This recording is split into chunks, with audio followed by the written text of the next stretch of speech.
Bueno, buenas noches a todos. Gracias en primer lugar al Círculo de Profesionales y a la Sociedad Rural por la invitación a las jornadas de hoy. Vamos a hablar de economía, que siempre es complicado en Argentina, pero que en los últimos años, en los últimos meses, en las últimas semanas y en los últimos días se ha ido complicando cada vez más. Y estamos en un momento realmente muy complicado. Quizás me voy a subir acá, a ver, acá para que es mejor. Una situación muy complicada. Vamos a ver algunas comparaciones históricas en algún momento para tomar dimensión de lo que estamos viviendo hoy en Argentina en materia de estancamiento económico y de inflación principalmente. Voy a dividir la charla como en dos grandes partes. Primero vamos a hacer un panorama general de cuáles son los problemas que que todas las personas en el día a día identifican o que viven los problemas de la economía argentina, que es lo que vamos a llamar los síntomas, cuáles son los síntomas que todos vemos, tanto en el déficit fiscal, en la emisión monetaria, pero que son los verdaderos problemas y que son los problemas que hay que ir a atacar si se quiere resolver el problema en algún momento. Eso como para poner un poco en contexto a quienes... Puede haber acá gente que tenga mucha información económica y gente que no esté tan informada, entonces primero como para que todos estemos hablando de lo mismo. Y después vamos a tener que focalizarnos necesariamente en el muy corto plazo. Vamos a hacer un recorrido de cómo había arrancado la economía a principios de año y qué veíamos que podía pasar a lo largo de este año y cómo la situación fue cambiando hasta llegar al momento en el que estamos hoy. Y la última parte, necesariamente también vamos a tener que hablar un poco de política, no por la política en sí, sino porque hoy es imposible hablar de economía sin hablar de política, porque estamos en un año electoral, en un año de recambio de administración de gobierno y con las elecciones a menos de 2 semanas. Entonces, todo lo que ustedes vean que va a pasar con la economía en estos días está muy influido por lo que va a pasar en la política, así que algo de eso vamos a tener que decir, al menos lo que podamos decir, porque la incertidumbre es muy grande en todos estos temas. Pero bueno, arranquemos primero con los síntomas. Vamos a identificar 4 grandes problemas que tiene la Argentina y que todos seguramente que de alguna manera u otra los sentimos en el día a día. El primero de ellos es que Argentina no crece desde hace 12 años. Hace 12 años que tenemos el mismo PBI. El PBI es la producción que tiene un país entre todos los bienes y servicios que produce. Hace 12 años que producimos lo mismo. Y en ese periodo de 12 años en el cual no crecemos, atravesamos por 6 recesiones. Un país que acumule 12 años sin crecimiento y con 6 recesiones no es normal. No le pasa a ningún país del mundo. No hay ningún otro país del mundo, excepto casos muy extremos, que estén atravesando por este periodo. Lo que ven acá, por este proceso, lo que ven acá es el PBI de Argentina desde enero del 2011 hasta la actualidad. Fíjense que tiene subas y bajas, pero está como en un canal totalmente horizontal. No tiene una tendencia creciente, sino que tiene una tendencia completamente nula, digamos. Esa es la ausencia total de crecimiento. Tuvimos una recesión en 2012, una recesión en 2014, una en el 16, una en el 18-19, la pandemia en el 20. Salimos y hoy arrancamos a mitad del año pasado una nueva recesión. Eso es lo que se llama, o lo que denominamos los economistas, la segunda década perdida. ¿Por qué le decimos la segunda década perdida? Porque Argentina y toda Latinoamérica, en los fines de los 70 y todos los 80, vivió lo que se conoció internacionalmente como la década perdida. Fue una década muy mala para toda Latinoamérica por un montón de razones que no podemos profundizar hoy, pero donde todos los países de la región les fue muy mal y no pudieron crecer. A diferencia de aquel momento, hoy no es un fenómeno regional. Hoy le está pasando a muy pocos países, entre ellos Argentina. Si hacemos zoom en esta última parte, van a ver cómo va evolucionando el PBI desde mitad del año pasado, en esa raya que está ahí, que es el momento de la renuncia del ex ministro de Economía, Martín Guzmán. Desde ahí estamos cayendo, tuvimos un rebote en el primer trimestre, seguimos cayendo y la línea roja es lo que proyectamos de la consultora para el fin de año, que es una recesión de 3% más o menos. Acá, lo que ven acá es el PBI per cápita. ¿Qué es el PBI per cápita? Es la producción de un país dividido por la población. Yo les dije, Argentina lleva 12 años sin crecer, pero en esos 12 años la población argentina creció. Hoy somos 7 millones de argentinos más que los que éramos en 2011. Entonces, si producimos lo mismo y somos 7 millones más de personas, hay menos producción promedio por persona y por lo tanto hay menos para distribuir por persona y por lo tanto es muy probable que la pobreza, como veamos ahora, o cualquier otro indicador social, esté empeorando. Esto que ven acá es el PBI per cápita de aquella década perdida que les comentaba de los 70 y los 80, y si le superponemos sobre el mismo gráfico lo que estamos viviendo hasta hoy, fíjense que la dinámica es casi igual. El PBI per cápita hoy de Argentina es 15% menor al que era en 2011, y es un síntoma de estancamiento absoluto y de problemas muy profundos que hasta que no se resuelvan no vamos a recuperar el crecimiento económico. El segundo síntoma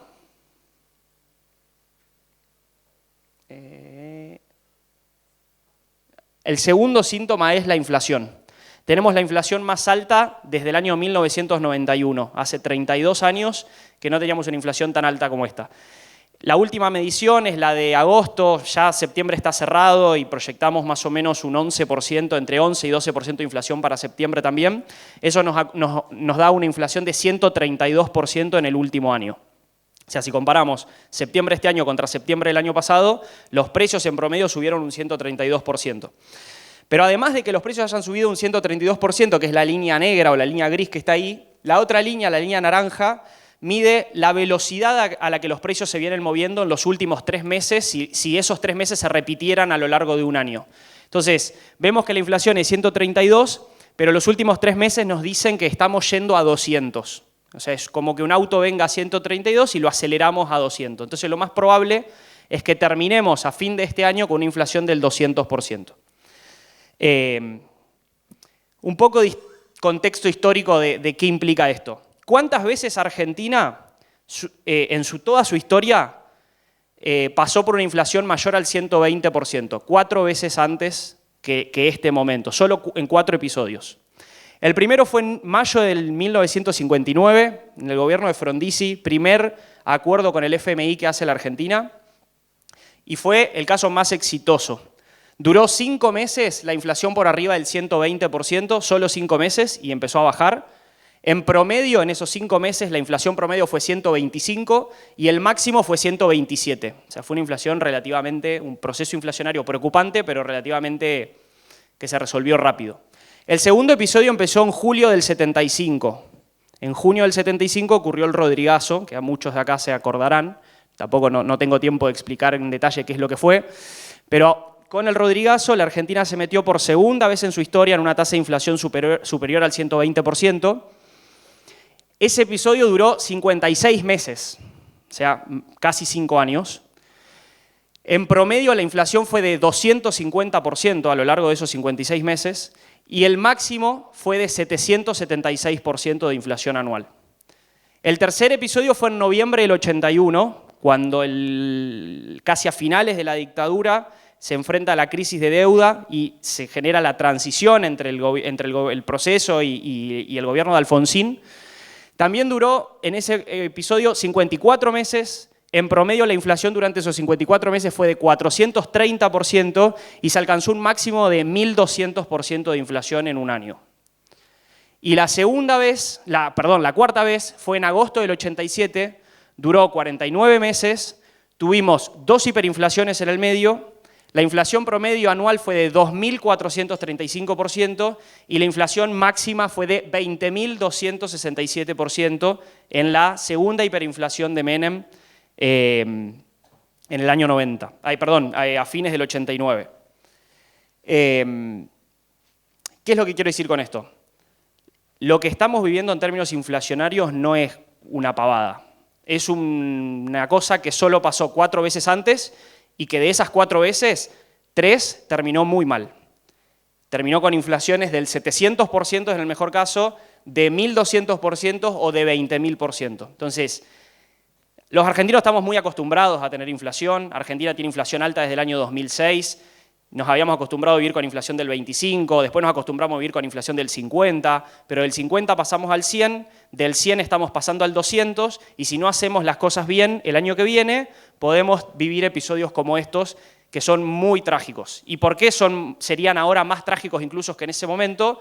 Porque, por ejemplo, cuando ocurrió el Rodrigazo, la tasa de pobreza era del 16%. Entonces tuvimos una micro hiperinflación, porque en ese momento no se consideraba que eso hubiera sido una hiperinflación, partiendo de 16% de pobreza. En el 89 veníamos de 30% de pobreza y hoy partimos de 40% de pobreza. Entonces las consecuencias sociales y a largo plazo que pueden tener crisis como estas son más preocupantes que en aquel momento. El tercer síntoma, que está muy alineado con el anterior, es la pérdida de poder adquisitivo. O sea, todos sentimos que nuestros ingresos tienen cada vez menos poder de compra. Los trabajadores sienten que sus salarios les alcanza para comprar cada vez menos. Y cuando decimos los trabajadores o la gente en general, no existe una cosa como la gente. O sí, pero es un promedio. Pero en el promedio hay personas que están peor y hay personas que están mejor. Acá hay tres series de tres grupos distintos o tres segmentos de la población de trabajadores. La serie gris son los trabajadores que trabajan en empresas privadas, que están en blanco y que, digamos, el empleo de mejor calidad, podríamos decir, de la economía, está hoy con un poder de compra 13% menor al del año 2017, cuando había alcanzado el máximo. La línea naranja son los trabajadores del sector público, en promedio también, los nacionales, los provinciales, municipales, están hoy con un poder de compra 18% menor al de 2017. Habían tocado casi menos 25 y se recuperaron en el último año y están en menos 18. Y la última línea celeste son los trabajadores no registrados, los informales.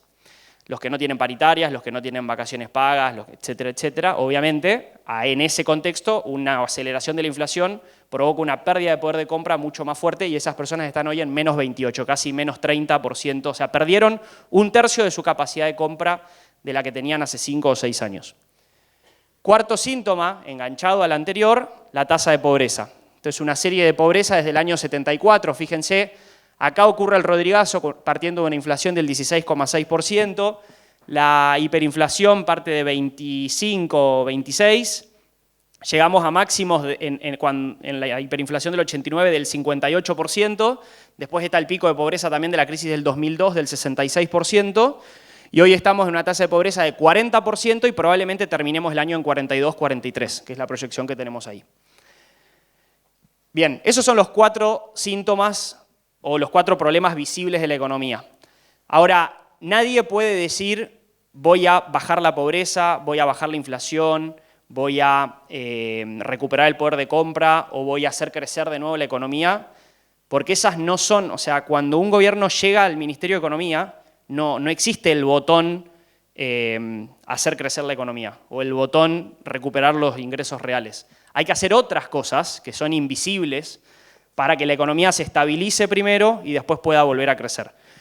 Voy a pasar un poquito más rápido quizás por esto porque es un poco más técnico, pero para que nos quede claro a todos cuáles son los verdaderos problemas que están detrás, porque esto va a tener que ver con el final de la presentación cuando hablemos de qué se puede hacer el año que viene o qué se propone hacer el año que viene.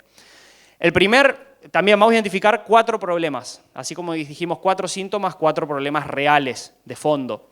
El primero es el déficit fiscal. El déficit fiscal es el problema de más larga duración de la economía argentina. Si yo acá en vez de ponerles un gráfico de 20 años les pusiera un gráfico de 80 años, veríamos todo el tiempo barritas para abajo.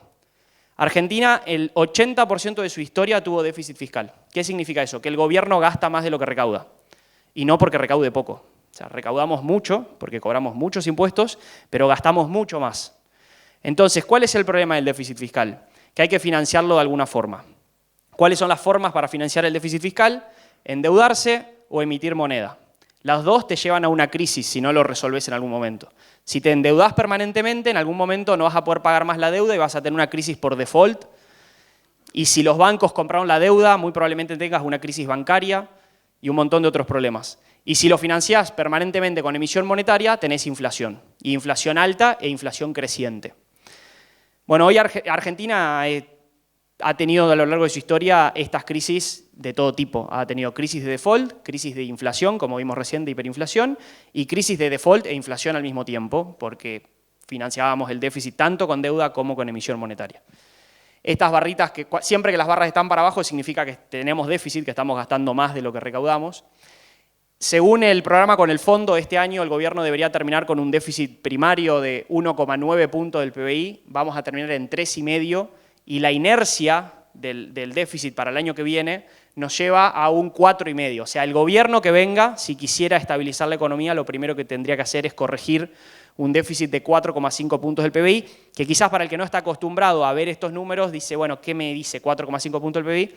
Es mucho. Implica un esfuerzo fiscal, un ahorro por parte del gobierno bastante importante y que, como les decía recién, difícilmente, o digamos, no se va a hacer subiendo impuestos, o no se debiera hacer subiendo impuestos porque los impuestos ya son muy altos. Entonces se tiene que hacer necesariamente bajando el gasto, y bajar el gasto es bastante complicado en términos políticos, en términos de reacción social, en términos legislativos, en un montón de cosas, pero ya no hay excusas, o sea, hay que hacerlo sí o sí, porque si no, de nuevo, entramos en el riesgo de esas crisis tan negativas que vimos en la historia. El segundo problema, así venimos del desequilibrio fiscal. Como yo les decía, el desequilibrio fiscal se financia con deuda y nos genera un sobreendeudamiento, o se financia con emisión monetaria y nos genera desequilibrios monetarios e inflación. Este indicador es más técnico quizás que el anterior, pero habrán escuchado hablar muchas veces de las LELIQs, que básicamente es una deuda de corto plazo que tiene el Banco Central, que usa para absorber los pesos que larga al mercado. O sea, el gobierno gasta más de lo que recauda, le pide al presidente del Banco Central que emita billetes, el presidente del Banco Central emite billetes, se los transfiere al Tesoro, se los transfiere al ministro de Economía, y después, como le preocupa que eso genere mucha inflación y mucha devaluación, retira parte de esos pesos con un papelito. Todos los que tenemos pesos le entregamos los pesos al Banco Central a través de los bancos, no directo al Banco Central, y nos quedamos con un papel que dice te voy a pagar esta cantidad de pesos en el futuro con una tasa de interés. El problema es que esa tasa de interés que se paga sobre pesos que absorbimos genera más emisión de pesos a futuro. Entonces es un problema que no se termina nunca hasta que no se termine con la canilla primaria de la emisión, que es la del déficit fiscal. Esto acá nos dice cuántas LELIQs hay en relación a la cantidad de pesos que todos tenemos, que hay en circulación. Seguramente todos se acordarán, o probablemente en el 2017, 2018, antes de la crisis de abril del 2018, se hablaban en los diarios todo el tiempo de la bola de las LELIQs y los supervencimientos que había todas las semanas de LELIQs. Bueno, en ese momento, la cantidad de LELIQs en relación a los pesos que todos tenemos en la billetera era de 175%. Hoy es de 316%. Entonces, hoy la bola de LELIQs es el doble casi de lo que era en aquel momento. Y ustedes dirán, ¿y por qué no estamos hablando todo el día de la bola de LELIQs? Porque a diferencia de aquel momento, hoy hay un cepo cambiario tan fuerte que medio que estamos atrapados. Estos pesos los tenemos que tener sí o sí porque no tenemos nada para hacer con los pesos. No podemos comprar dólares, o si podemos comprarlos, los podemos hacer en mercados paralelos que están mucho más caros que el oficial.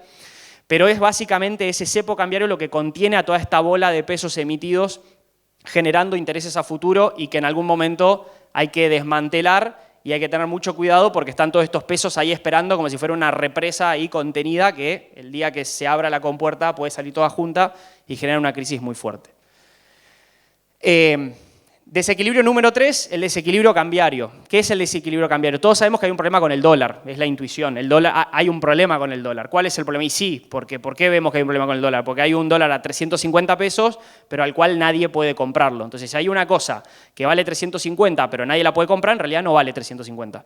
Porque el precio de las cosas son el precio al cual lo puedo comprar.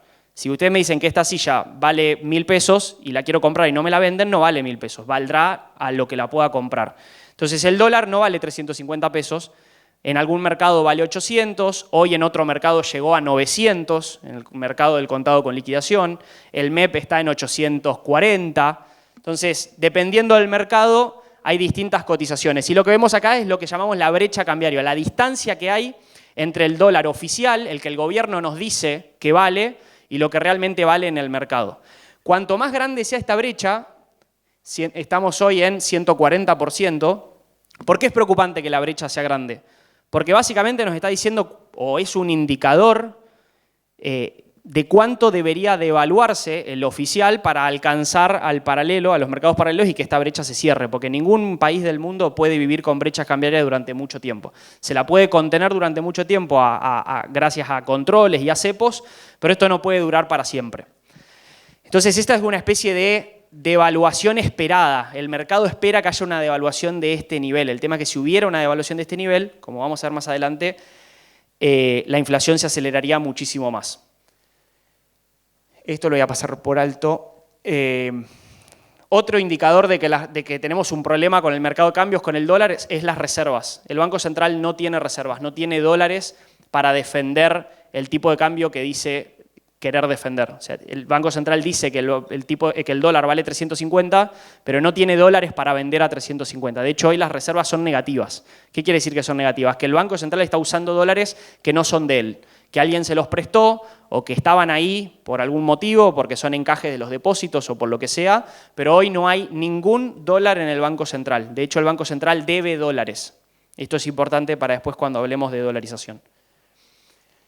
Y el cuarto, que no van a ver mucho acá, pero el cuarto problema, les digo el concepto más allá de los números, es que cuando hablamos de inflación, y recién decíamos que la inflación en el último año fue 132%, lo primero que todos tendemos a pensar es que todos los precios subieron 132%, pero no es así. Siempre que hay procesos inflacionarios, y más cuando esos procesos inflacionarios son acompañados por controles de precios por parte del gobierno, ocurren lo que llamamos distorsiones de precios relativos. ¿Qué quiere decir? Que en promedio los precios subieron 132, pero hay precios que subieron 300, y hay precios que subieron 100, y hay precios que subieron 50.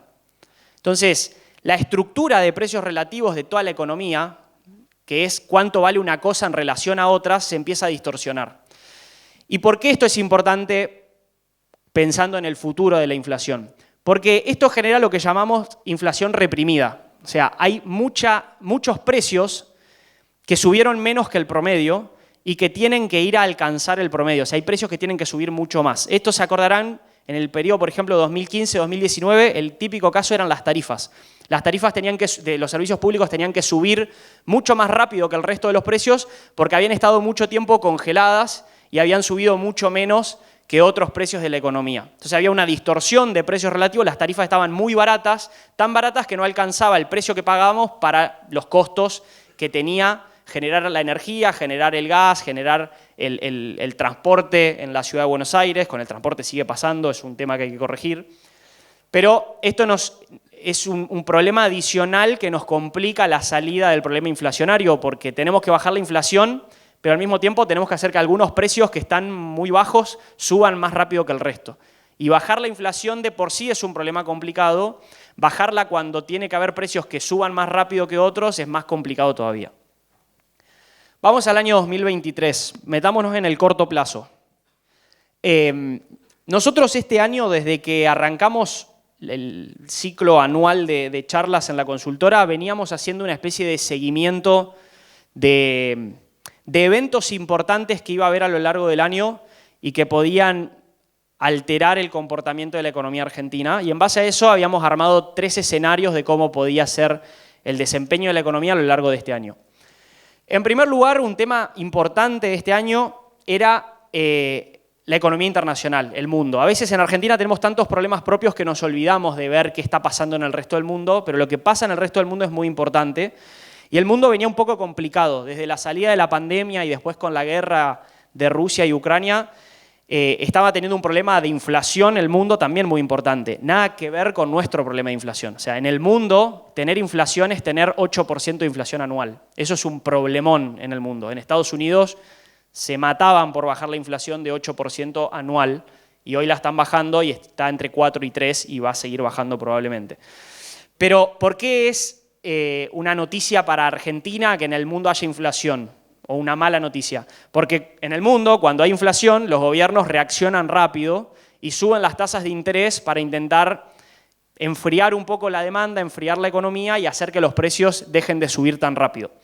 Y cuando Estados Unidos sube la tasa de interés, todos los países emergentes, como solemos llamarles, o en vías de desarrollo, sufren un poco porque los capitales que vienen hacia esos países a invertir ven que Estados Unidos paga una buena tasa de interés, entonces se dicen, en vez de estar poniendo plata en un país un poco más riesgoso, como puede ser Argentina, Brasil, Chile o Perú, vamos al país más seguro del mundo y pongamos nuestra plata ahí a una buena tasa de interés, ganamos buena plata porque nos están pagando mucho y tenemos riesgo cero porque no hay ningún riesgo de default, no hay riesgo de nada. A la Argentina esto no le impacta directamente porque Argentina hoy está cerrada hace varios años a los flujos de capital. O sea, nadie viene a invertir a la Argentina, aunque la tasa de Estados Unidos sea 0, 1 o 10. Pero nos impacta indirectamente por lo que pasa con nuestros socios comerciales, con la región. Si vienen capitales a Brasil, la moneda de Brasil se aprecia, el real baja y Argentina gana competitividad con respecto a Brasil. En cambio, cuando salen capitales de Brasil, el real se deprecia, se devalúa la moneda, sube el dólar y eso nos complica un poco a nosotros porque ya es más caro que Argentina le venda algo a Brasil o la gente, cuando el real está muy devaluado, ¿qué pasa? En el verano todo el mundo está de vacaciones en Brasil en vez de estar en vacaciones en Mar del Plata o en otro lugar de la Argentina. Entonces, por distintos motivos, eso cambia los flujos de gastos entre la Argentina y los socios comerciales. Entonces, era importante saber qué iba a hacer la Reserva Federal de Estados Unidos este año con la tasa de interés para saber cómo eso le iba a impactar o no a la Argentina. Y un segundo factor también muy importante es que lo que la Reserva Federal hace con la tasa de interés, la Reserva Federal es el Banco Central de Estados Unidos. Lo que hace el Banco Central de Estados Unidos con la tasa también impacta en el precio de los commodities, en el precio de la soja, en el precio del maíz, en el precio del trigo, por distintos motivos. Entonces, cuando las tasas están bajas, típicamente los commodities están altos y cuando las tasas suben, los commodities bajan. Entonces, otro riesgo adicional de que Estados Unidos suba la tasa es que se nos caiga mucho a nosotros el precio de lo que vendemos, de lo que exportamos y de que nos entren pocos dólares. Bueno, el mundo jugó bien, vinieron buenas noticias por parte del mundo este año porque la inflación empezó a bajar, entonces los bancos centrales del mundo dejaron de subir las tasas y lo más probable es que la empiecen a bajar dentro de poco y eso nos ayuda. Entonces, algo positivo a lo largo de este año era que el mundo daba buenas noticias. El segundo factor crucial, y no tengo que explicarlo en el ámbito en el que estoy, era el clima este año, que jugó muy negativamente, básicamente porque tuvimos la sequía más importante en décadas, y algunos dicen la sequía más importante de la historia. En términos de la cosecha de los tres granos más importantes que produce la Argentina, maíz, soja y trigo, tuvimos una caída muy fuerte de 120 millones de toneladas en el año anterior a 70 millones de toneladas. Fíjense lo que había sido la sequía del 2018, que ya había sido una sequía fuerte, fue chiquita al lado de lo que fue la de este año. Entonces eso implicó que en términos de valor de dólares de la cosecha de la Argentina, pasamos de una cosecha el año pasado de 47.000 millones de dólares a una cosecha este año de 24.000 millones de dólares. Entonces tuvimos un shock que no tiene nada que ver con la economía, que tiene que ver con el clima, pero que nos pega directamente cuando nos recorta la producción y eso nos genera un ingreso de dólares mucho menor que el que esperábamos. ¿Y por qué eso nos complica? Porque caen las exportaciones, entran menos dólares, cuando entran menos dólares la brecha cambiaria que veíamos hoy aumenta, cuando aumenta la brecha cambiaria aumenta la inflación, entonces no es que la economía argentina estaba bárbara y vino la sequía y nos complicó, ya estaba en el piso y sobre el piso vino la sequía y nos complicó más todavía.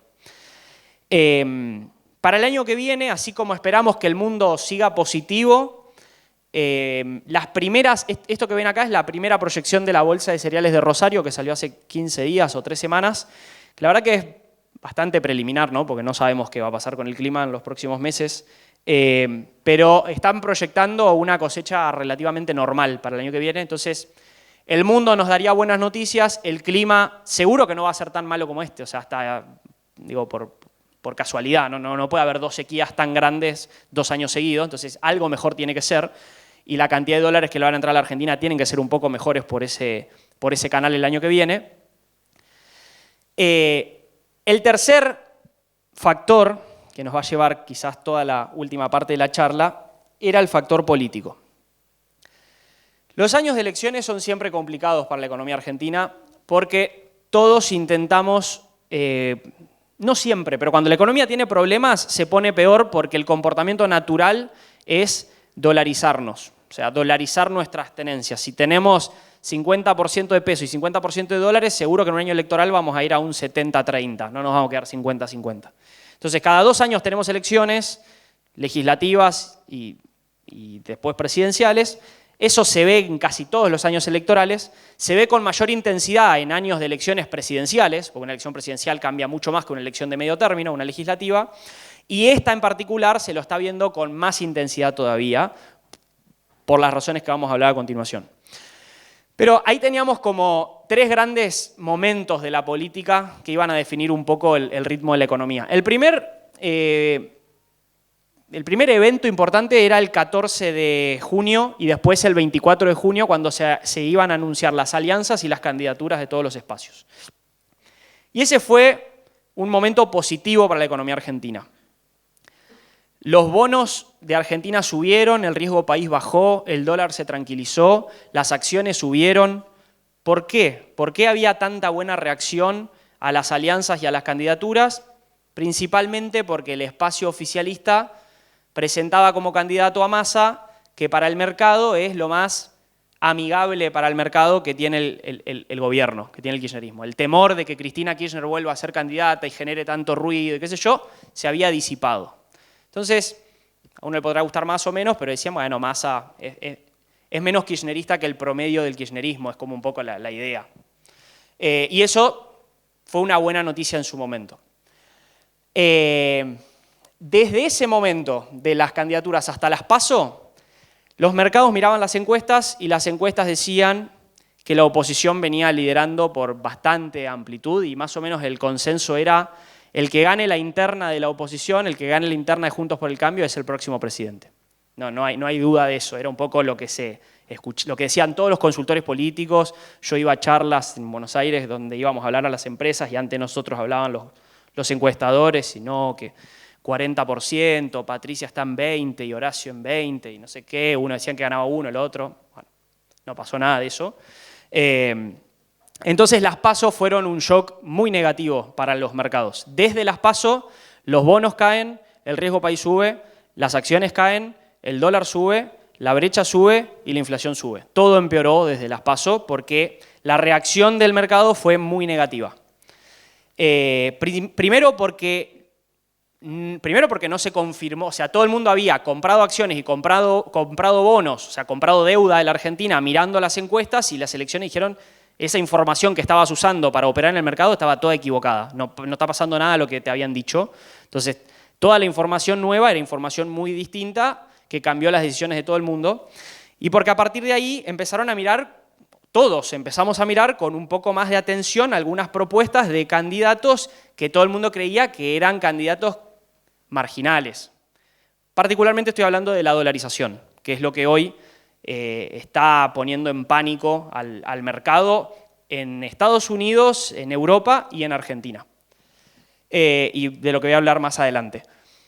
Hoy estamos entre las PASO y la primera vuelta, que es el 22 de octubre, pero lo más probable es que en la primera vuelta no se defina quién va a ser el presidente. O sea, bueno, no sé, ya no sabemos si creerle a los encuestadores o no, pero hoy los encuestadores dicen nadie llega al 40%. Bueno, entonces si nadie llega al 40%, vamos a tener que esperar hasta el 19 de noviembre, que es el balotaje, y después hasta el 10 de diciembre, que es la asunción. Ya que la política todavía nos tiene varios paradas por delante que nos van a ir definiendo qué va a seguir pasando. Pero ahí lo ponemos en amarillo, no está en verde, digamos, porque está todo muy incierto todavía. Y todos esos tres ejes iban impactando en la economía, ¿no? Entonces nosotros cuando arrancamos el año decíamos, bueno, hay tres escenarios. El escenario llegar, que básicamente era el plan de Massa. Massa agarró el Ministerio de Economía el año pasado en agosto y dijo, voy a hacer algunos retoquecitos, subo la tasa de interés, suspendió 100.000 planes sociales de 1,5 millones, subió un poquito las tarifas, puso el dólar soja a 1, después el dólar soja a 2, medio que iba haciendo algunas cositas y decía, yo con esto llego hasta la elección medianamente bien. No me quiero poner a hacer el ajuste y el programa que realmente hay que hacer, porque eso en el corto plazo te saca votos, porque en el corto plazo a nadie le gusta que le hagan un ajuste, aunque en el largo plazo sea lo mejor que le puede pasar a la economía argentina para normalizarse y dejar de tener crisis todo el tiempo. Pero nadie quiere ser el que arranca a hacerlo, porque primero son todas malas noticias y las buenas noticias llegan a partir, no sé, pongámosle un periodo, a un año. Entonces, Massa no iba a arrancar en septiembre del año pasado a hacer un ajuste para que recién se empiecen a ver las buenas noticias en septiembre de este año, cuando ya, por ejemplo, hubieran pasado las PASO. Entonces dijo, voy a hacer 2 o 3 cositas para que no se me siga yendo el dólar como se le estaba yendo a Guzmán, para parar medio la inflación ahí, y llegó. En el medio vino la sequía y le sacó 20.000 millones de dólares que él tenía en la cabeza que iban a entrar a la Argentina. Entonces el plan llegar no llegó. En el plan Llegar nosotros decíamos el PBI puede caer más, iba a caer igual porque la sequía le pegó mucho a la producción de bienes de Argentina. Entonces el PBI iba a caer 3%, pero el dólar oficial iba a llegar a fin de año en 350, 370 pesos, que es lo que vale hoy, y la inflación iba a estar en 120. El escenario en el cual Massa el gobierno en general no mantenía esa prudencia inicial que había mantenido, sino que a medida que se acercaba a las elecciones empezaba como a aflojar todo y dejaba de aumentar las tarifas, bajaba la tasa de interés, dejaba de tener cierta responsabilidad en el manejo de la economía. Decíamos, bueno, la economía puede llegar, pero puede llegar derrapando. O sea, esto va a ser una llegada conflictiva. El auto va a ir más en la banquina que en la ruta. Y ahí vamos a tener un PBI que iba a caer un poco más, 4 o 5%, el dólar iba a llegar en 420 pesos y la inflación iba a estar en 150. Y un tercer escenario decíamos, bueno, y si todo sale peor de lo que podemos imaginar, decíamos el escenario vuelco. Ni llegamos, ni derrapamos, volcamos en el medio. Y no le vamos a poner ni números porque el vuelco puede ser de inflación a 200 a inflación en 1000. O sea, los escenarios disruptivos, y esto lo digo para lo que vamos a ver a continuación y pensando en el año que viene, son inmodelables. El economista que venga y les diga el año que viene el dólar va a estar a 1.380,14, les está mintiendo, porque nadie puede saber cuando la cosa se rompe a qué nivel se va a romper. Nadie pudo prever las hiperinflaciones que tuvo Argentina, porque son eventos tan disruptivos que justamente si lo supiéramos de antemano no ocurrirían.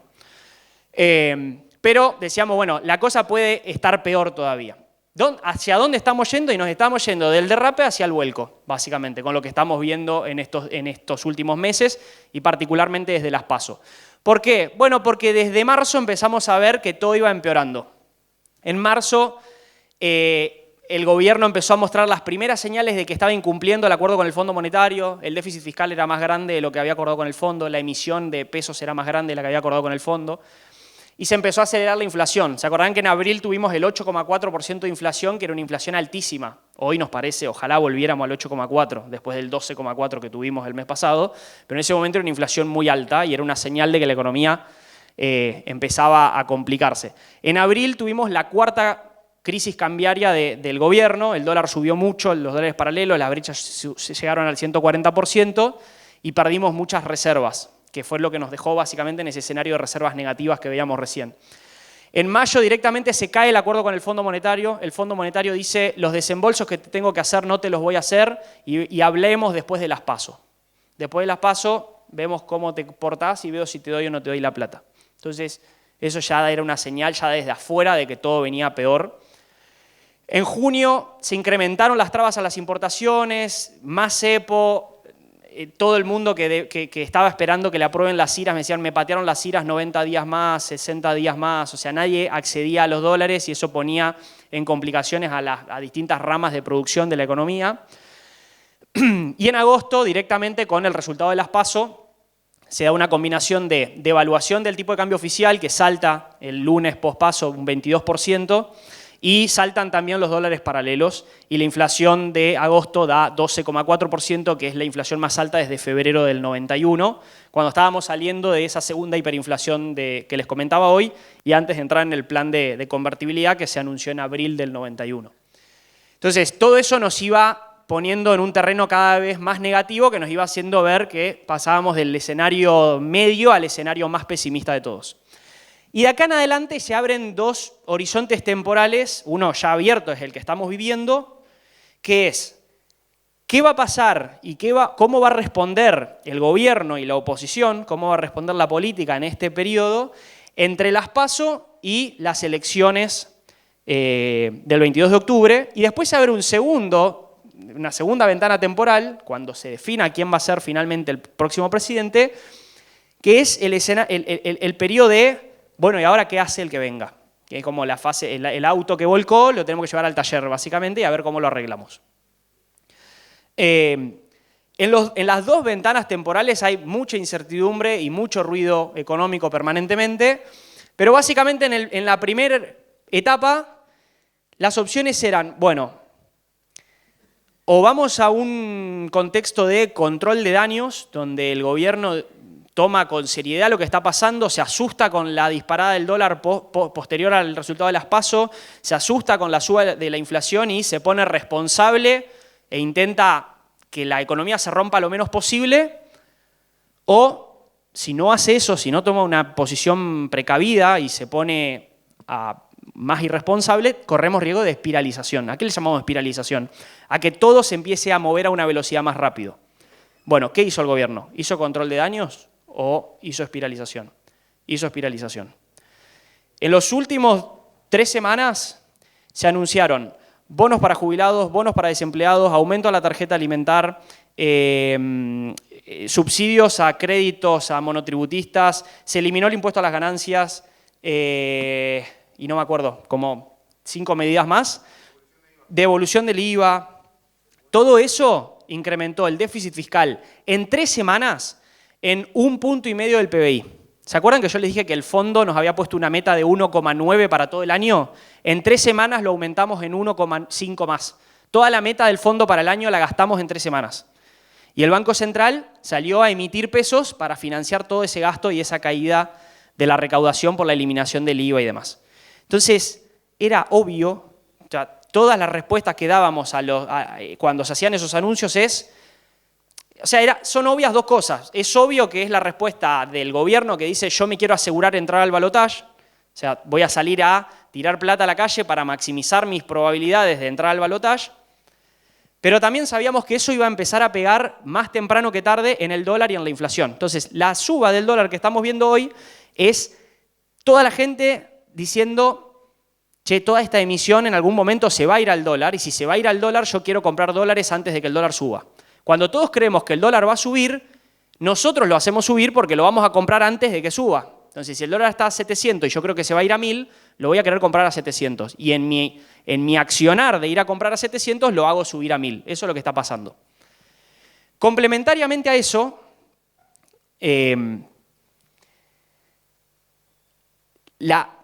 una de las 2 fuerzas opositoras que están en competición también para entrar al balotaje, que es la candidatura de Milei, propone una opción muy disruptiva en este contexto, que es la dolarización. Básicamente, después lo vamos a ver con más detalle, pero en términos muy simples es que todos los pesos que hoy nosotros usamos para el día a día, para nuestras empresas, para nuestros negocios, para ir al supermercado, en algún periodo muy cercano no van a existir más y se van a convertir en dólares. Entonces, si yo tengo a un candidato, que es ministro de Economía, que está imprimiendo pesos sin parar, y a otro que puede gobernar en poco tiempo, que me dice todos esos pesos en pocos meses van a desaparecer, es como que de los 2 lados me están diciendo anda a comprar dólares lo más rápido que puedas. Y eso es lo que está haciendo la gente. La competencia electoral por ver quién entra al balotaje, con una combinación de propuestas flojas de papeles, está coordinando el accionar de todos nosotros para intentar desprendernos de los pesos que tenemos lo más rápido posible e ir a comprar dólares. Y eso es lo que estamos viendo hoy. Entonces vamos, para terminar ya, a las perspectivas. Hasta acá, medianamente, todo lo que hablamos son cosas ciertas, son datos, es historia, es presente y es algo que podemos prever bastante. A partir de acá, el terreno se vuelve bastante más resbaladizo y todo es incertidumbre. O sea, yo acá debería terminar la charla acá y decir, no sé qué va a pasar, pero vamos a intentar pensar al menos qué puede llegar a pasar o cuáles son las opciones de lo que puede llegar a pasar. Entonces, básicamente a partir de acá tenemos 5 cosas en las que tenemos que pensar. Lo primero es quién va a ganar la elección, obvio, es lo más importante para ver qué es lo que va a pasar de acá en adelante. Lo segundo es pensar un ratito qué herencia económica le deja a este gobierno que se está yendo a un próximo gobierno, para saber cuán difícil va a ser arreglar la economía. Un poco ya es todo lo que vinimos viendo y ya se imaginan que es muy malo todo lo que hay que resolver, pero vamos a volver a verlo muy brevemente. Lo tercero es el programa, listo. ¿Quién gana? ¿Qué recibe? ¿Qué piensan hacer? Sería la tercera cosa. Todas estas son incertidumbres porque hay poca información. La cuarta es la ejecución, porque gano, recibo algo, programo qué hacer, y cuarto es cuán bien lo puedo ejecutar. Yo puedo tener un programa brillante y no poder ejecutarlo por distintos motivos.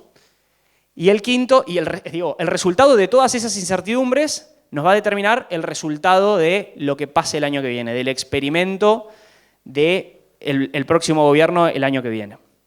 Entonces, la primera pregunta, ¿quién gana la elección? ¿El oficialismo, la oposición tradicional, Juntos por el Cambio, o la tercera fuerza, Milei? ¿Massa, Bullrich o Milei? No sabemos. No, de nuevo, creo que ni siquiera tiene sentido pensar o tener en cuenta qué es lo que hoy dicen las encuestas, porque las mismas encuestas que fallaron tanto hace un mes no pueden hoy estar previendo haber mejorado tanto la metodología para estar captando qué es lo que la gente piensa o a quién piensa votar. Entonces tenemos una incertidumbre bastante grande. Igualmente ahora voy a decir algo haciendo otros tipos de análisis de qué creo que es lo que puede pasar con eso. Con respecto a la herencia, esto rápido, le pusimos un mapa de color justamente porque es lo que queremos. Después podríamos analizarlas una por una, pero acá tenemos actividad económica, brecha cambiaria, dólar blue, riesgo país, confianza en el gobierno, desempleo, salario real, inflación y pobreza, desde la elección presidencial del 2011, legislativa del 2013, la del 15, la del 17, la del 19, la del 21 y la del 23. Fíjense cómo todo se va poniendo cada vez más rojo.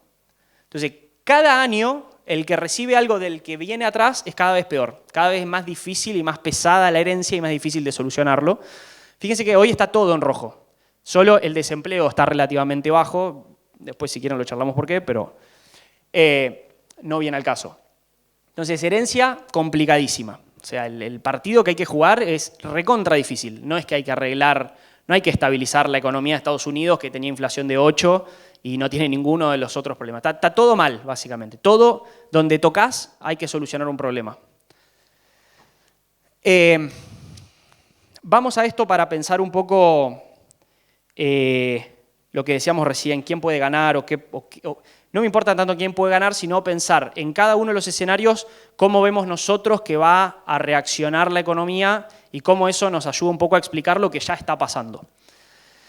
Entonces les decía, hoy, 5 de octubre, 22 de octubre las elecciones generales, balotaje, si hay balotaje el 19 de noviembre y Asunción el 10 de diciembre. Y a partir de acá decimos, bueno, ¿quién puede ganar la elección? ¿Cuáles son los 3 candidatos que pueden ganar? Milei, Bullrich o Massa. ¿Cómo están en política? ¿Cuántos diputados tienen en el Congreso? ¿Cuántos senadores tienen? Es decir, ¿cuánta gobernabilidad tienen? ¿Cuántos gobernadores tienen? ¿Cómo es el poder político de cada uno de los candidatos? Segundo eje, el programa económico. ¿Qué equipos tienen? ¿Qué programas tienen? ¿Cuán avanzados están en las medidas que intentan implementar? Y tercer eje, reacción de los mercados. ¿Cuánta confianza le tiene el mercado, los bancos, todos nosotros? ¿Cómo reaccionaría la gente con cada uno de ellos? ¿O qué es lo que ya podemos ver de cómo está reaccionando? Entonces, el primer caso, a Milei tenemos 3 círculos rojos. No tiene gobernabilidad. En el mejor escenario va a tener 35 diputados y 5 senadores. No tiene ningún gobernador y creo que no tiene ningún intendente. El equipo, en términos de programa económico, que esto puede sorprender quizás a muchos porque como es economista y como se lo identifica mucho con algunas propuestas, hay como una idea de que tiene un plan. Cuando uno conoce un poco quiénes están en el equipo económico, qué hay desarrollado, qué están pensando, nosotros estamos, como analistas económicos, estamos muy preocupados porque no hay nada atrás de lo que se dice. Y sus propios asesores económicos se contradicen permanentemente. Hay asesores que fueron profesores míos en la maestría, Roque Fernández, Carlos Rodríguez, funcionarios de los 90 del gobierno de Menem, que hicieron buenas cosas, otras no, pero hoy no hay nada. Lean una entrevista que le hicieron a Roque Fernández en mayo de este año en Clarín y le preguntan si es posible dolarizar y dice es imposible dolarizar sin antes tener una hiperinflación o un plan Bonex o las dos cosas juntas, que es un poco lo que vamos a hablar después. Entonces, la reacción de los mercados cuando ve que no tiene gobernabilidad y que no tiene equipo económico y que no tiene medidas concretas es negativa, y es lo que estamos viendo hoy. En el caso de Bullrich,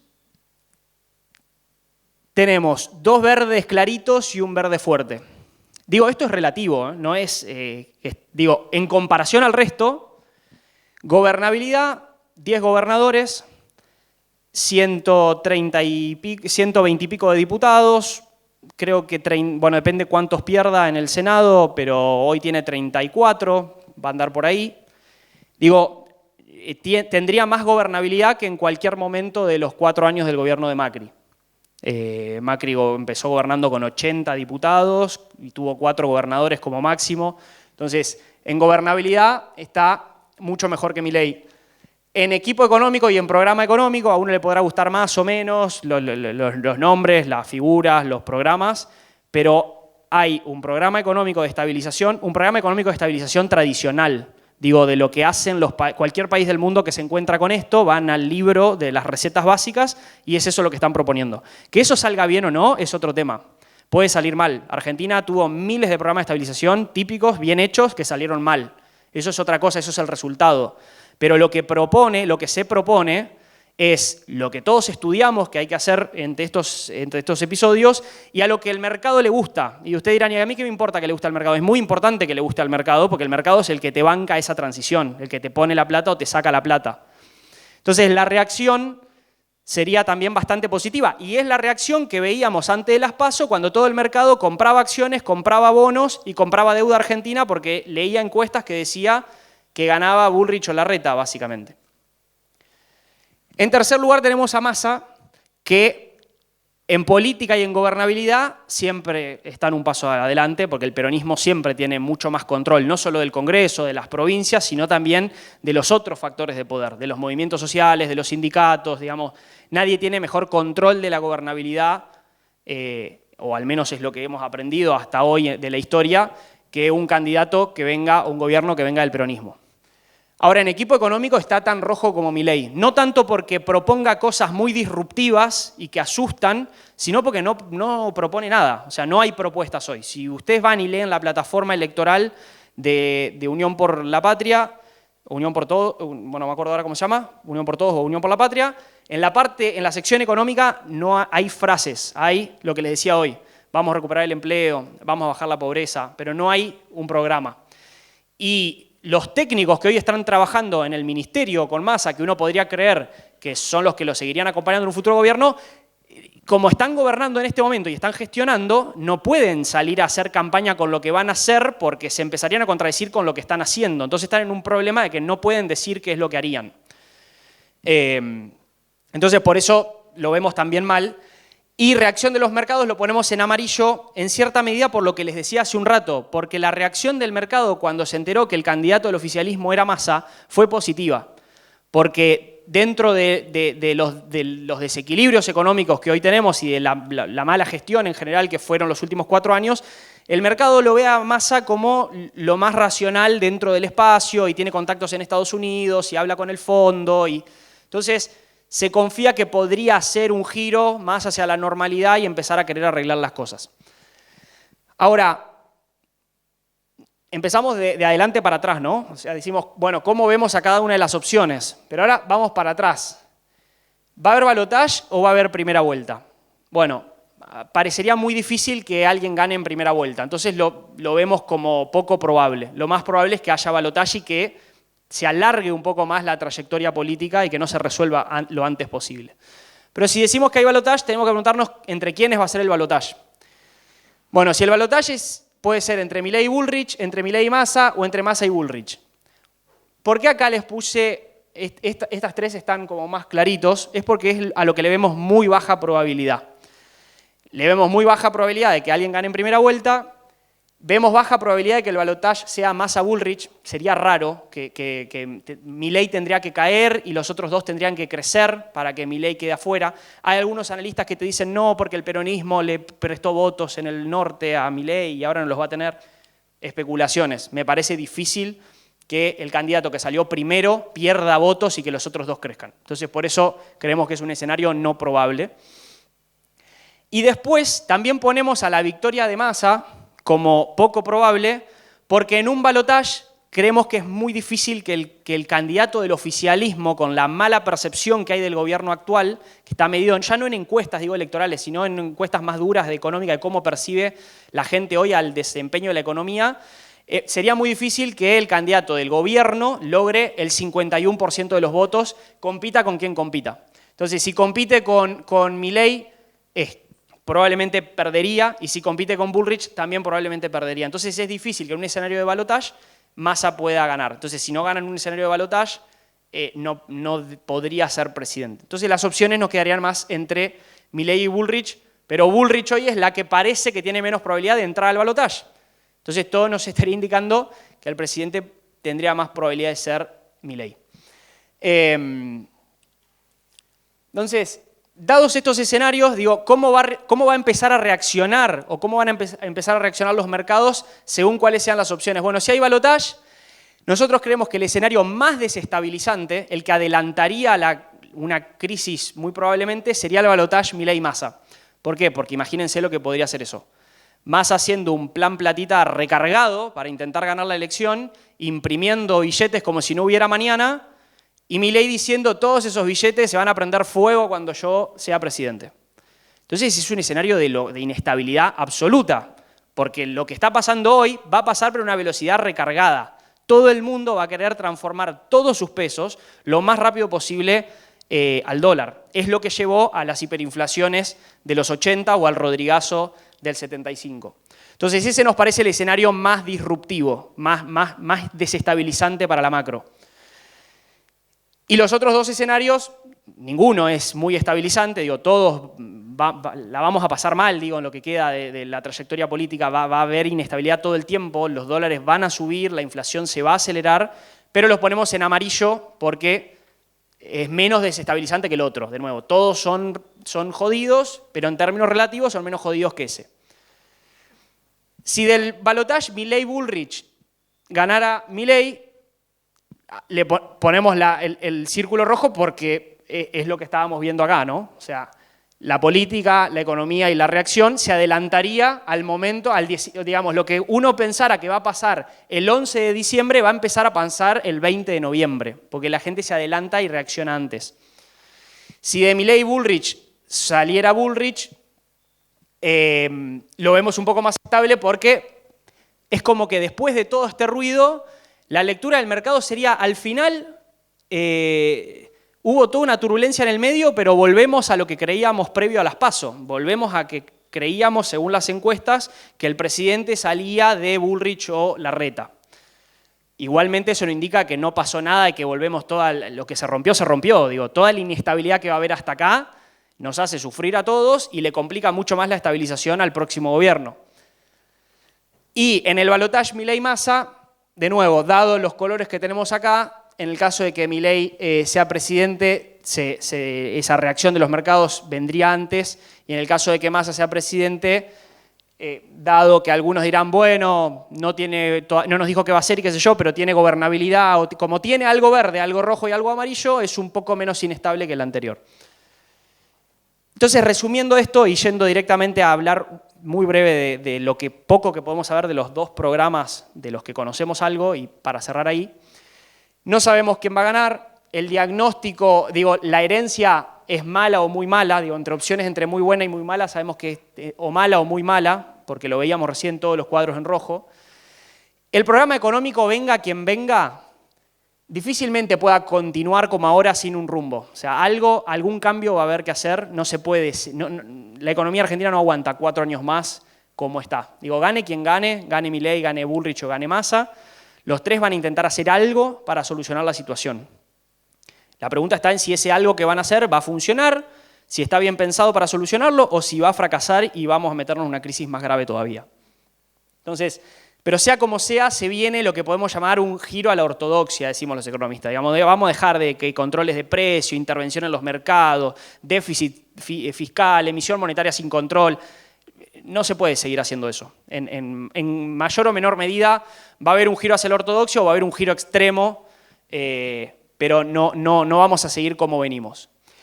La ejecución de ese programa, bueno, por lo que decíamos hoy, va a estar entre un nivel alto, digamos, la capacidad de ejecutar eso entre un nivel alto, un nivel medio, un nivel bajo o un nivel muy bajo, según quien gane. Y todo eso, como les dije, toda esa acumulación de incertidumbres termina desembocando en cuál es el resultado de ese programa.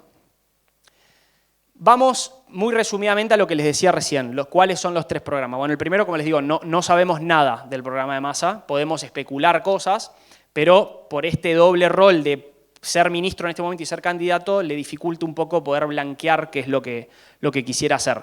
Si bien ningún candidato particularmente lo blanquea, pero acá lo que estamos haciendo es un análisis más de los equipos económicos y de los discursos económicos que se dan en ámbitos por ahí menos... Digo, nadie está yendo al prime time de la televisión a decir qué es lo que van a hacer, pero hay conferencias, hay eventos de nichos más especializados. Si buscan en YouTube, la semana pasada hubo una conferencia de Bloomberg, que es uno de los medios más importantes en economía y finanzas, donde estuvieron los 2 economistas, de Patricia y de Javier Milei, y ahí podés sacar mucho más jugo, mucho más información de lo que cada uno está pensando que lo que se ve en La Nación Más o en TN.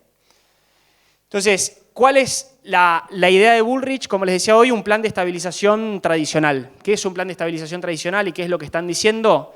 Un ajuste fiscal de 4 puntos del PBI en el año 2024 para intentar terminar el año en equilibrio. Si termina el año en equilibrio, prohibir la emisión de dinero por parte del Banco Central para financiar al Tesoro. O sea, el Banco Central solo podría emitir para rescatar a bancos que entren en situaciones de iliquidez, pero no para girarle plata al Ministerio de Economía. Y de esa manera, si logran esa prohibición y si se logra el ajuste, se pararía la emisión monetaria. No se piensa salir del cepo el día 1, ni el día 2, ni el día 3. Tampoco esto se lo dice con mucha claridad, pero cuando uno lo analiza, más o menos están pensando en 6 meses de desdoblamiento cambiario. ¿Qué significa desdoblamiento cambiario? Que no se sale del cepo el día 1, pero que no siga habiendo 28 tipos de cambio como hay hoy en Argentina. Va a haber un tipo de cambio oficial, comercial, para las exportaciones y las importaciones, que va a ser un poco más alto que el que tenemos hoy, pero que no va a ir a devaluarse hasta llegar al blue ni al contado con liquidación, y un tipo de cambio financiero libre que se va a usar para los pasajes, para los viajes de turismo, para el ahorro. ¿Querés ahorrar? Podés ahorrar, pero a un precio más alto, para los flujos de inversiones, para que las multinacionales paguen deudas, para todo lo que tiene que ver con movimientos financieros. Pero las Expo y las Impos, que son las que más le pegan a la inflación, porque cuando sube el tipo de cambio al cual se liquidan las exportaciones, sube el trigo, sube el maíz, entonces sube la harina, sube el pan, sube el aceite y todo lo que sabemos que pasa, y por eso son difíciles las devaluaciones y las salidas de cepos. Habría un desdoblamiento por un par de meses hasta lograr cerrar ese ajuste fiscal que proponen de 4 puntos, terminar de emitir para financiar al Tesoro, y ahí sí, una vez que se cerró la canilla de la emisión, decir, ahora podemos abrir el cepo. Porque si yo abro el cepo sin haber parado la máquina de imprimir pesos, la devaluación puede no tener techo. Y eso es lo que termina gatillando las aceleraciones inflacionarias y las hiperinflaciones en la historia. Desarme gradual de las LELIQs, esto es bastante más técnico, pero esa deuda que decíamos que está acumulada en el Banco Central, ¿cómo la resolvemos?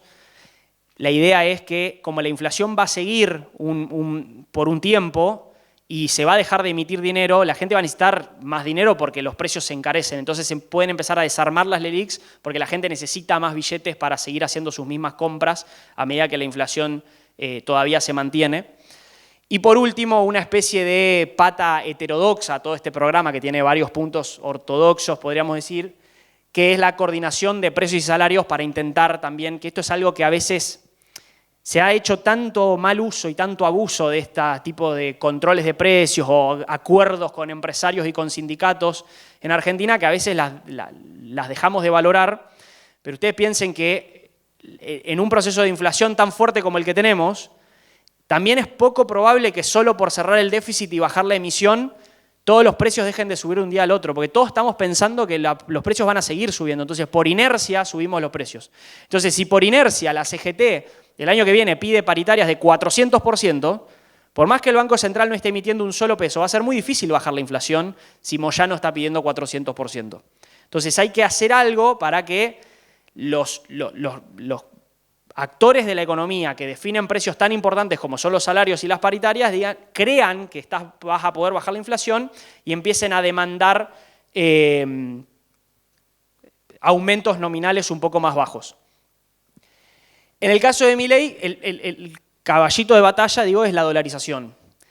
Básicamente se propone eliminar el cepo de shock el día 1 y que el tipo de cambio oficial alcance el valor de equilibrio que el mercado determine, que hoy sería 900 pesos, podríamos pensar en el desdoblado. Entonces, se eliminaría el peso gradualmente o de shock. Acá lo que dicen es, todos estos pesos que hoy tenemos en circulación se van a convertir a dólares. Puede ser que se haga todo de un día para el otro, van a los bancos y se cambian todos los pesos por dólares, o puede ser que lo hagamos en un proceso donde la gente va cambiando gradualmente sus pesos por dólares hasta que terminan de desaparecer por completo. Para eso hay que conseguir dólares primero, ahora hablamos de eso. Entonces, se dolarizaría todo el circulante a un tipo de cambio de conversión y todo el sistema financiero, eso sí se dolarizaría de shock. O sea, todos los depósitos que la gente tiene en los bancos y todos los préstamos que tienen las empresas en pesos pasarían a ser depósitos y préstamos en dólares. Se cierra el Banco Central y se habla de un ajuste, la famosa motosierra de 15 puntos del PBI, que es lo que, digamos, otra señal de que ahí hay poco análisis. O sea, cuando uno desagrega los 15 puntos, dicen, vamos a ahorrar 5 puntos en obra pública. El tema es que cuando vos vas al Ministerio de Economía, te bajás los Excels, analizás la serie, no hay 5 puntos de obra pública, hay 2 puntos de obra pública. Entonces, no se puede ahorrar 5 donde hay 2. Te dicen, vamos a ahorrar 5 puntos en transferencias a las provincias. Vas a los datos del Ministerio de Economía, hay 0,7 de transferencias a las provincias. Entonces no se puede ahorrar 5 donde hay 0,7. Entonces todo eso es lo que genera duda, porque cuando se le pregunta sobre estas cosas, no hay respuestas muy claras de dónde saldría. Voy a intentar explicar esto de una manera bastante simple, pero el famoso tema de si hay dólares o no hay dólares para dolarizar. Yo hoy ya les mostré que las reservas netas del Banco Central son cero, son negativas. Hoy podríamos decir que son de 5.000 millones de dólares negativas, pero van a terminar el año en 10.000 millones de dólares negativas.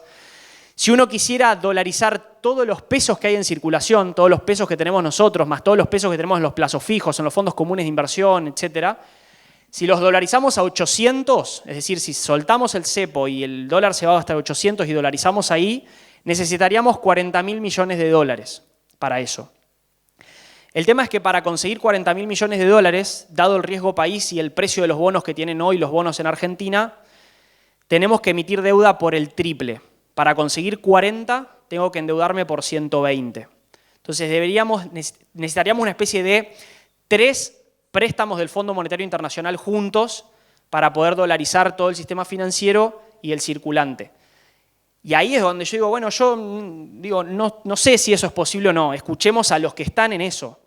Y en las últimas 2 semanas salieron informes de los bancos de inversiones más importantes de Estados Unidos que dicen no hay manera de que exista esa cantidad de plata para la Argentina y menos para dolarizar, porque no es la única plata que necesitan. Después van a necesitar plata para financiar la transición del cierre del déficit fiscal.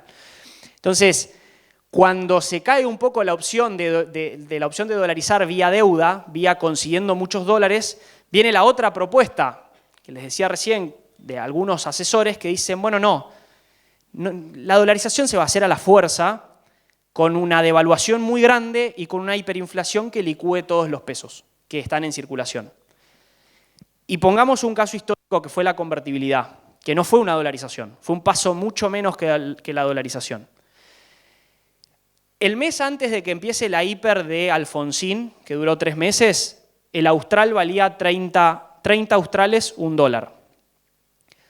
Cuando termina la hiperinflación de Alfonsín, el austral estaba 600 australes, $1. O sea que había habido una devaluación, parece chiquita por los números, pero de 30 a 600 es un montón porcentualmente. 600. Ahí se hace la transición de gobierno antes de que termine el gobierno de Alfonsín, toma Menem. De 600 se va a 5.000 el austral, llega a Cavallo, recibe el austral a 5.000, ya con el programa de la convertibilidad pensado y para implementarlo, y todavía para poder fijar el 1 a 1, es decir, para poder tener cobertura de toda la base de todos los pesos con dólares, no le alcanzaba los dólares que tenía en el Banco Central. Y necesitó hacer otra devaluación de 5.000 a 10.000 para poder llegar al 1 a 1, o sea, primero fueron 10.000 australes $1, se le sacaron 4 ceros al austral y cambiamos de austral a peso y pasamos al 1 a 1. Entonces lo que quiero decir es, para que cierren los números del balance del Banco Central para la convertibilidad, se necesitó que el austral pasara de 30 a 10.000. Hoy queremos ir a una dolarización con un balance del Banco Central igual de complicado que en ese momento, pero para dolarizar necesitas más dólares que para hacer una convertibilidad. Entonces, ahí es donde los asesores dicen, mirá, si ni la convertibilidad se pudo hacer sin pasar por 2 hiperinflaciones y un plan Bonex, que fue una cuasi expropiación de depósitos, hoy difícilmente lo podamos hacer si no es así. Y para agravar más la situación o para que el mercado se asuste más, hoy mismo en un evento en Mar del Plata de empresarios, del coloquio de IDEA, que es el coloquio de los empresarios más importante de Argentina, que se hace todos los años en Mar del Plata, en un momento, en una entrevista a Milei le preguntan por la disparada del dólar hoy, que había llegado a 900 en el contado con liqui, y su respuesta fue, cuanto más suba el dólar, más rápido vamos a poder dolarizar. Entonces, lo que quiere decir es que no está el programa de conseguir toda esa cantidad de plata, sino que la idea viene más por dejar que el dólar corra lo más posible y que la inflación erosione todos los pesos que hay y que sea más fácil convertir dólares a pesos. Entonces, eso es lo que está asustando de nuevo. Lo que les decía hoy, uno que imprime sin parar y el otro que dice esos pesos que se devalúen lo más rápido posible porque yo no los quiero tener más en circulación. Esto no se ve nada, pero solo les dejo 2 escenarios y 3 números y termino acá. Creo que tengo un gráfico más. En el escenario, teníamos 3 escenarios para ver cómo podía llegar fin de año y qué podía pasar para el año que viene. El escenario positivo ya lo descartamos, porque en las últimas 2 semanas todo se descontroló y no vamos a llegar a ese escenario positivo, seguro que no. El escenario intermedio es un dólar oficial a fin de año a 725 pesos, arriba de 700 pesos, y una inflación que termina en 200%, que era el número que les daba hoy más temprano. En el escenario negativo hay más devaluación, llegamos con un dólar de casi 1.975 y una inflación de, si no veo mal, 300 y pico a fin de año. Y para el año que viene, depende de todo lo que estuvimos hablando recién, depende si se hace un programa de estabilización tradicional y medianamente funciona bien, si se hace un programa de estabilización tradicional y sale mal, o si se intenta ir por la dolarización. Si se intenta ir por la dolarización, acá ponemos algunos números, pero es como un juguete esto, no los crean tampoco. Estamos poniendo un dólar a 6.000 pesos al año que viene para que más o menos cierre ese balance entre los pesos y los dólares y una inflación que llegaría a mitad del año que viene al 600% y si recién ahí se logra estabilizar la cosa podría empezar a bajar. Pero de nuevo, esto no sirve. Si a mí me hacían esta pregunta en febrero del 89, no iba a poder saber que iba a haber 2 hiperinflaciones y un plan Bonex y que el austral iba a pasar de 30 a 10.000. Entonces, es algo para que, no sé, si lo tengan o no lo tengan en la cabeza, pero es poco probable que esto se dé de esta manera. Se puede dar mucho mejor o se puede dar mucho peor. Ya hablamos bastante de esto, pero estas son las inflaciones del Rodrigazo cuando llegó a 700%. El previo al plan austral que llegó a 1.200 y las 2 hiperinflaciones acá que directamente salen del eje. Digo, lo que estamos hablando no solo es un riesgo, sino que ya pasó en la economía. Entonces, no necesariamente va a volver a pasar, pero sería importante que algo aprendamos de la historia y que intentemos evitar esos episodios. Nada más. Muchas gracias.